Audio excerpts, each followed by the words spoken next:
Well, hello, everyone, and welcome to Pragmatic Podcasts. My name is Diane Pierson, and I am an instructor with Pragmatic. Today, I have the very great good fortune to have Joe Douress with us to talk about customer retention. In any renewal business, any business where renewals are a factor, this is top of mind. And it can be one of the most frustrating parts of the business. So I'm really excited to have Joe here because I've worked with Joe, many different times in my career, as has my husband, Tom. And we've both had the ability to witness firsthand his inspirational leadership style and this laser focus he has on delivering value to the market as well as revenue to his business partners through this use of data. I would even go so far as to say that Joe is one of the defining pioneers of leveraging data to make business decisions, marketing, sales, what have you. Right now, today, Joe is the head of sales, marketing, and customer engagement for British Medical Publishing for the Americas. He's held some general management roles in the past. He's worked with companies in the general management area. Okay, I'm just going to start that again. Sure. So Joe is currently the starting again. Take three. Take your time. Joe is head of sales, marketing, and customer engagement for British Medical Publishing for the Americas. He's also held general management roles at companies like Elsevier, Buyers Lab, Dun & Bradstreet, and LexisNexis. He has worked in these fields for many years. As a matter of fact, at one point co-authoring a top-selling business book, The D&B Guide to Doing Business Around the World by Prentice Hall, Simon & Schuster. He's testified before a U.S. congressional subcommittee to promote better private and public sector cooperation. And believe it or not, this gentleman actually has some spare time. And in his spare time, he founded the Heroes Tournament, which has raised $500,000 to benefit seriously ill children as well as first responders who have fallen in the line of duty. So we have a great expert on the phone today, a great friend. Joe, thank you so much for being here to talk about customer retention. Well, thank you, Diane. It's my pleasure, and it's great to be speaking with you again. And give my best to Tom. I will. So let's kick this off talking about customer retention. What are some of the types of subscription or businesses where you've had to worry about customer retention? Just an overview of the kinds of things you've done in your career that were customer retention focused. Well, every single business I've been with and in every single role I've been in, customer retention has been a priority. I think everybody listening to the podcast knows that a retained customer is about 500% or 5 times more profitable than bringing in a newly acquired customer. And, 1 point of improved retained revenue is worth more than that. It's probably worth about 10% of profit that flows to the bottom line. So retention has been at the forefront of everything that I've done, whether it was early in my career when I was with D&B. And then, when I moved over to other roles within the legal vertical, the education vertical, and now the healthcare vertical. I've worked for publicly owned companies. I've worked for private companies, and I've also worked for private equity-backed and private equity-owned businesses. And in every case, retention is a priority. I rely very heavily on data. And the data can't tell you everything. Obviously, there's a qualitative piece to this. You want to talk to customers. You want to understand both why they renew, and frankly, I think you learn more when you find out maybe why they don't renew. And so I've always made it, mission critical to always attempt to prove and improve the value proposition to our customers. Whether that was in any of the verticals I mentioned, it's different depending on what type of product or service or solution that you're taking to market. But at the end of the day, it always comes down to, does the customer feel like they are getting a good return on that investment? And the onus is on you to prove that to them. And don't expect them to invest the time to prove it to themselves. Sometimes they know it, sometimes they don't. So I rely pretty heavily on my marketing team and also my customer engagement team to promote the great value that our customers are getting. And equally important is when we identify, because we do look at the data very closely and very regularly, when we see a situation where we feel that a customer is not getting, commensurate value for their investment, then we have intervention things that we can do to maybe turn that around and turn that into a risky situation to one where we have much more confidence that that customer will renew. Let's talk about a little bit about renewals, customer retention. We talk about it as renewals, so we're saying basically the same thing: renewal, retention. We're trying to keep these customers staying with us. Is there a critical time in the relationship with a customer or a pattern that you've seen where you would say that the customer retention could be made or broken? Yeah. At this point in the relationship, if we don't have them, it's going to be really hard to keep them. Yeah. So again, it's curiosity, trying to understand where is that point where you may lose a customer. And without the data, all you're really doing is guessing. So, a few years back, I wanted to take a look at attrition rates from customers that were first-year customers, second-year customers, three-year customers, and on and on and on and on. And I think a lot of us know this. If you can keep a customer for about 3 years, there's a very good chance that you'll keep them long-term, maybe potentially for the next 10 years or more. And therein is where you get that lifetime value. Perhaps not surprisingly, but earlier in my career, it was surprising and really eye-opening to me, is where your first-year customers, I have found, are at the highest risk. There's lots of reasons for that. Some customers may have unusually high expectations in terms of how much value they're going to get in a single year. It's like a lot of things. It takes some time, perhaps, for that value to, sort of build over time. But I'm going to give you an actual case study. I won't name the business or the product, but it was in the legal vertical. And this particular business was growing at a very, very robust level. It was in the client development area. We helped law firms find clients. And it was at a time when we were making the transformation from print to web. And the business I was with at that time, I led a division in the small law area. And we were growing the business at more than 25% growth rate year over year early on. And we were bringing, and we were able to maintain that over a 4 to 5 year time horizon. But here's what's interesting: we were bringing in some years up to 6,000 new customers a year, and those 6,000 customers on an average contract value was in the $2,500 to $3,000 range, maybe a little bit more. But on an annual basis, we were bringing in anywhere from, let's say, $17 million to $21 million a year in new business. But when we started looking at the second-year retention rate, the retained revenue rate, we were all shocked to see that it was only at about a 51-52% range.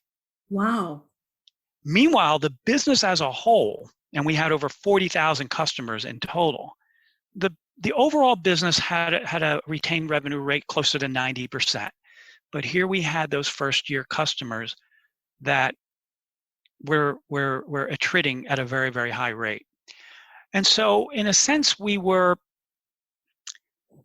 we were trying to sell too much, perhaps too soon. And so when we looked at the data, what we learned was that if you sold a subscription somewhere in that neighborhood of $2,400 to $3,000, you had a much better chance of retaining that revenue because the customer felt like that, what they were getting in return, let's say the number of leads that we would deliver to them, was absolutely commensurate with what they were paying for the service. Okay. But it was at this time where we were also developing lots of new products that law firms really were intrigued by and very eager to purchase. Ultimately, however, when we sold too much too soon, it almost was impossible for us to actually deliver enough value in that first year to justify that investment the second year. So while we had a sales team that was very eager to go out and not only sell a basic subscription, but to maybe sell an enhanced subscription, something that we might call an integrated legal marketing solution. It just made it very difficult to renew it in the second year because the price was too high and the value we were delivering just was not enough for that law firm to say, yeah, we're going to go for it a second year. A couple things we did around that. We sat down with the sales team, we explained the situation, but in addition to that, we actually we carved off a small group. I think it was 4 customer support reps whose focus went from just providing sort of general customer support, inbound calls from customers, to really focusing only on these first-year customers. We called it, I think, the Priority Services team. And they were focused exclusively on those first-year customers. And their goal was to be able to prove that the law firm was getting tangible value and a return on investment from that investment.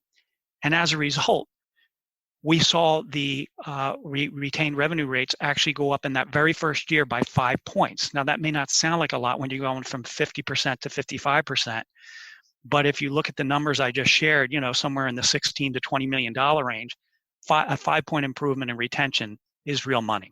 Exactly.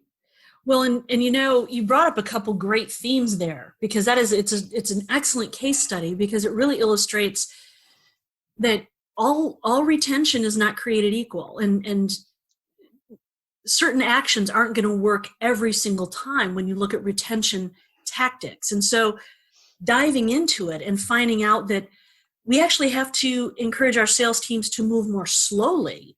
Don't try to go for the super big sale with the small law firms, because honestly, they're just not going to get enough out of it. But if you start with a smaller sale, you're going to be able to keep and grow this client, which also from a sales perspective is much easier than getting new business.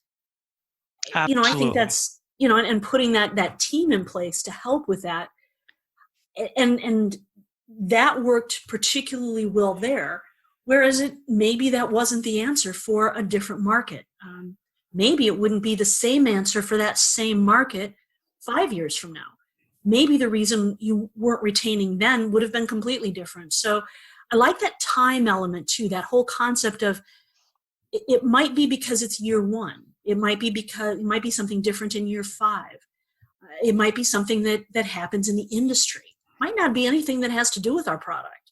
It just might be they can't ramp up fast enough to get enough out of it to get this, or maybe we can't ramp them up fast enough. But you reminded me of a scenario from my own background. Actually, I think it was a different part of the same company at the time, with, again, as you say, without naming names, but I found myself in an incredibly lucky situation. It was small law as well. And we were selling a software tool, and I was in charge of small law for this particular type of software. And what I had discovered was that clearly my boss hated me, because the other markets, medium law and then strategic law firms, their renewal rates were beyond 85%, both of them. And I think that the largest firms, it was something like 98%. I mean, it was just wonderful. Yep. Mine was 29%. Wow. And we hadn't done any work. They invested a lot of money, given us actually quite a bit of money to do marketing, to do onboarding. But when we actually got out and talked to the market, and then, we did some discovery. What I tell my classes all the time, once you start hearing the same thing over and over again, don't keep asking. Do a survey or an experiment, something quick and cheap. One of the things we found out was that nobody was actually asking them to renew. There was no method inside our company to ask them to renew. Yeah. Now that was just one of those lucky things you stumble into. It required much less effort than yours. It was just, okay, let's actually ask them to renew. Right. But you never know. And we had this budget for retention that we didn't actually need. Now, on the other hand, we also found out that market was using the product in an entirely different way than the smart ones, the ones who were renewing, not the smart ones, the ones who were renewing and had figured out how to use it on their own. That's what I mean by smart, not, you know what I mean. But they had figured out a way to use this thing that was providing them tremendous value. And all we had to do at that point was replicate that value message, get a few case studies, and we were able to shore up those renewals even farther. It became much more like the rest of the business. But it's interesting to hear the different reasons why maybe the very same law firm would or would not renew in one case with one type of product and not another. One size does not fit all here, does it? No, it doesn't. And, at the end of the day, it always does come down to value. And I always like to say that value is like beauty. It truly is in the eye of the beholder. If there's one thing that will drive you absolutely crazy, it's when and you can empirically prove to a customer that they're getting tremendous value from their investment and they still cancel. And then on the other side of that coin, you may actually have a customer who is not getting great value, and yet they renew year after year after year after year. And that's because, depending on what it is that you're selling, years ago, I was the editor of a specialty directory that helped U.S.-based exporters export to over 220 countries around the world. And it was a sort of a technical guide on basically not just how to export, but how to stay compliant with all the different regulations around the world. And I had a research editor who said to me that this directory, while a lot of our subscribers may not refer to it very often, they have comfort and they sleep well at night because they know it's on the shelf. When they need it, it's there. It's more like an insurance policy. And that was a really great way to explain the value of that particular directory. So you can't guarantee that somebody's going to renew, but you can certainly make it, you can certainly improve your value proposition by ensuring that, from the time that you bring in a customer for the first time, that whole onboarding process is so important. You only get one opportunity to make a good first impression. And so you don't just want to send that customer maybe a templated form letter saying, hey, welcome to so-and-so. Here's your password and ID. You might actually want to reach out to them, especially if you look at the long-term lifetime value of that customer over a 10-year time horizon. You will see that customer, when they become more as a predictable renewal customer, it's just going to contribute more to the bottom line than having them around for 1 year and maybe overselling them and overpromising them something that you can't deliver. And that effort really does make such a difference up front, because that, as you say, that investment is going to pay off. And not everybody will stay, but certainly if we're doing what they want us to do, if it fits in their expectations, we're doing nothing but creating every good chance for that to happen. Yeah. And I also really like the point you made about the export directory, because it's not always the direct or what we perceive as the direct value of the product that's necessarily going to keep people coming back. Sometimes, yes, I know there's value in the product. I appreciate the value, but there's value in other things, like the security of having it on the shelf. Even if I pull it off the shelf physically or virtually, if I do that once every 3 years, I don't care because it's right there. I have it. It's worth it. That's right. I've had customers that did the same thing. Just, it's an insurance policy.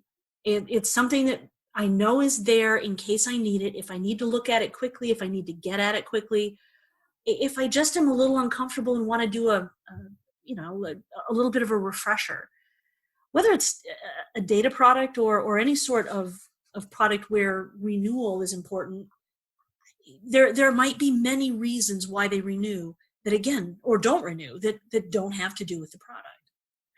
That's right.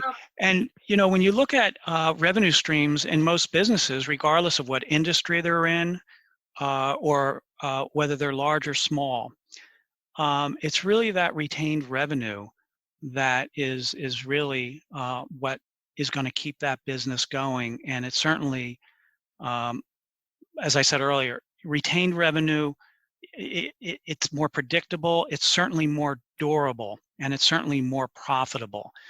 So we, in my current position, we invest considerably in outreach to our customers. I actually created a new position back in 2015. It didn't exist anywhere in the company at the time. And it's just called a customer engagement manager. And, the person that I hired was just perfect for this role. He truly wants to delight customers, and he loves meeting with them, whether it's face-to-face in their particular workplace, which in many cases is academic institutions or healthcare institutions like hospitals or clinics.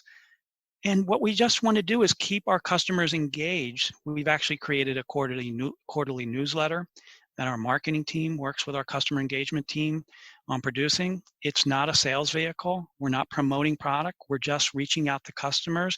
We do interviews with medical librarians, because most of our decision makers and those that have the purchasing authority in these institutions are medical librarians. So we do interviews with medical librarians, and the other librarians love to hear what some of their counterparts are doing in different parts of the country. So when I made the decision to bring this customer engagement manager role into the organization, it's interesting. Our retained revenue rates at that time were about 94%. They weren't bad at all. They were quite good. Yeah, that's fabulous. But I knew from previous roles that I had in medical publishing that we could probably improve that a little bit. And so I set a target of just 2 points of improvement, not in the first year, but maybe by the second year, I thought we could actually improve that retained revenue rate by 2 points. And we did better than that. We're averaging now 97.5% retained revenue rates. Wow, that's phenomenal. And I attribute that not only to the fact that we publish really valuable and needed clinical research, but also because we do make it a priority to ensure that our customers are getting good value. And we have all sorts of diagnostics and dashboards that we look at regularly, and we are very, very proactive. I've built risk models in the past that can actually predict when a customer is likely to not renew. And the key is not to wait until about 90 days before that renewal date. You want to get in there, you want to get in there at least 6 to 9 months before that renewal date, because then you have time to actually plan and create that and execute that plan, working with the customer to try to get their internal constituents, who are often doctors or perhaps residents, or maybe even researchers. And so it works, but it does start with a philosophy of, we don't just want to satisfy customers, we want to delight our customers, and we are constantly proving and improving the value proposition. And so a couple really good things in there. And we are talking with Joe Douress today. He's the head of sales, marketing, and customer engagement for British Medical Publishing of the Americas. And Joe, what I heard there were a couple things. One of them is just that ongoing commitment to delivering real value and understanding what that means to the market. What does real value mean to them? Maybe it is a customer engagement manager. We used to have a story in our class about a client who implemented customer engagement and how it turned their business around too. Like you said, it's not a one size fits all, but that whole idea of what's meaningful to them, I think, is really important. And also, you mentioned that you can't wait until the last minute to worry about retention. And I like the fact you mentioned building models that not only indicated likelihood of drop or customers at risk in that 60 to 90 day period where salespeople start picking up the mantle of thinking, what are we going to do client by client, but also this 6 months, 9 months before the renewal is going to happen, trying to look for signals in the data there that say, yeah, you know what, there's some sort of data here that indicates they could be at risk, and you have time to fix it. Whereas, yeah, if you just call them 60 days out, probably what they're going to say is, I'm not renewing because the only time I hear from you is when you want to renew. Exactly. And, I've obviously experienced this more often than I'd like to remember with some sales reps who would do exactly that. They would contact their customer 30 to 60 days before the renewal date, and the customer would say, well, I'm not going to renew. And then when you ask why, they will say, because I'm just not getting the usage that I expected. I'm not getting the value that I expected. It's too late by that point. It's absolutely too late. And then the sales rep would, blame it on lack of value. But the reality is it was lack of engagement on the part of the account manager. Mm-hmm. And, it's, we expect a lot from our sales teams. They generally have so many accounts, and I know from personal experience, as you've led so many sales teams, that they can't always call ahead. And so maybe we do need to add resources like a customer engagement manager, or at least share with the reps the implications of waiting too long, that you've got to at least get a couple calls in there somewhere to make sure they understand that you're available to answer questions if they have them.